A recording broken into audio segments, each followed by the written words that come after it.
Klukkan 9 á miðvikudagsmorgni og sundrútan mætt fyrir utan Vopnafjarðarskóla. Við ætlum að slást í för með öðrum bekk sem á leið í skólasund í Seláralaug, sem 3,5 kílómetra frá þjóðvegi 85 á leið til Bakkafjarðar, eða alls í 12 kílómetra fjarlægð frá skólanum. Já, það sæmilegasta leið fyrir bæði stuttafætur og langa til að ganga í sund og lítið pláss fyrir annað í skóladeginum ef rútan væri ekki til staðar. Það nú smá leið sem krakkarnir þurfa að fara hérna til þess að komast í skólasund.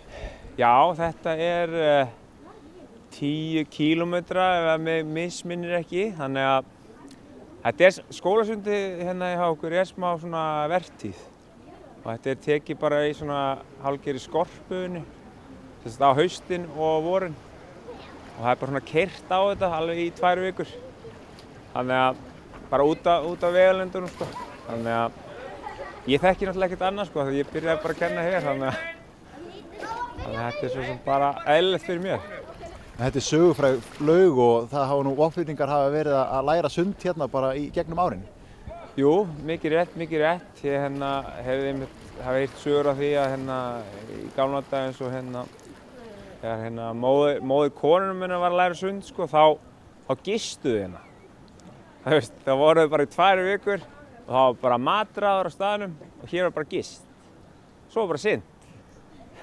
Þannig að þegar maður heyrir svona sögur að þetta svona svolítið magnað sko. Man getur ekki ímyndið sér þetta í dag, en það náttúrulega breytir í gamla daga þegar allt var öðruvísi. Rétt við sundlaugina uppspretta með heitu vatni og var vatn úr þeirri uppsprettu notað til margra ára í sundlaugina. Í dag uppsprettuvatnið nýtt til að hita upp vatnið í sundlauginni. Það óhætt að segja að heita vatnið hafi valið sér fallegan stað til að vera á og Seláralaugin nýtur svo sannarlega góðs af því. Já, það náttúrulega mjög næs að hafa Selárna bara í bakinu á mér sko, þegar ég að kenna og ég tala nú ekki á vorin þannig að þegar þeir eru kannski svona, þeir eru byrjar að veiða sko. Það náttúrulega mjög skemmtilegt að geta kíkt út í á sko.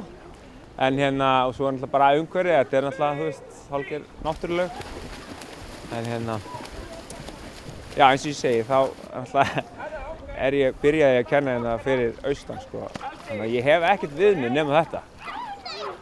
Heldur að krakkarnir séu stiltar eða óþægari fyrir viki? Hefur áin róandi áhrif eða hvernig það? Ég veit ekki, allur gangur á því sko. Sum börn eru mjög stillt og sum eru kannski ekki jafn stillt. Þannig að, nei, ég held nú að umhverfið kannski spili enga þátt í hegðun barnanna, því miður.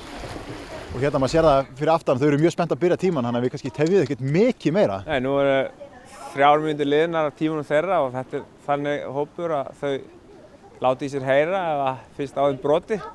Þannig að ég þarf örugglega bara að fara að vippa mér úr viðtalinu. Heyrðu, takk fyrir viðtalið og við farum af stað. Takk. Baksundi alveg svo skriðsundi, nema við leggjum á bakinu. Korpurinn undir höfuðið og svo spönkum við. Þú varst í sundi Aldís, eða ekki? Jú. Hvernig fannst þér sundtímanum? Gaman. Hvernig hann Jón Orri? Orri? Skemmtilegur. Já. Ok. Hvernig finnst þér svona að keyra alltaf í sund? Gaman. Já. Strákar, hvernig var í sundi? Bara gaman. Nú eru þið síðastir í rútuna, eru þið alltaf eitthvað að drolla í klefanum eða hvernig er það? Nei, það er strákarnir svo lengi í sturtu, hinir eldri. Þegar við eigum eftir að fara á sundskýluna og svona og fara í sturtu og já. Stelpunnar, þær eru alltaf undan ykkur? Já, því að hinar eru svo seina niður, þeir labba svo hægt, þannig að þeir geta farið í sturtu og svo komið út þegar þær komið út. Akkúrat. En hvernig var vatnið? Var ykkur eitthvað kalt í sundi? Já. Sturtunar eru bilaðar í kalla klefanum. Það bilaðar í kalla klefanum? Varst þið kaldir í sturtu? Já.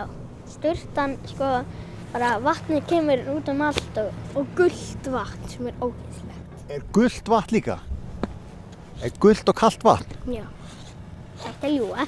Ég ekki að ljúga. Manstu ekki þegar við varum í fyrsta bekk? Það var þá. Já. Það bara þegar það ekki notað kranana mikið. En núna eru þið á leiðinni í hvaða tíma? Ég held að það sé tómmynd. Já, það er tómmynd. Ekki gaman tómmynd?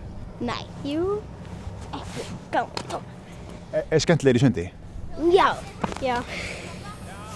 getur maður gert meiri kornís og svona. Býtu, hvernig gerir maður kornís í sundi? Maður bara stekkur og maður stekkur ofan og tekur kornís. Þetta er bara eins og maður tekur kornís bara á dínu. Eins og maður bara í lauginni. Hvernig lærir þú svoleiðis? Fyrst þegar maður lærir þá heldur maður svona í bakkan og svo setur maður hausinn ofan og gerir kornís.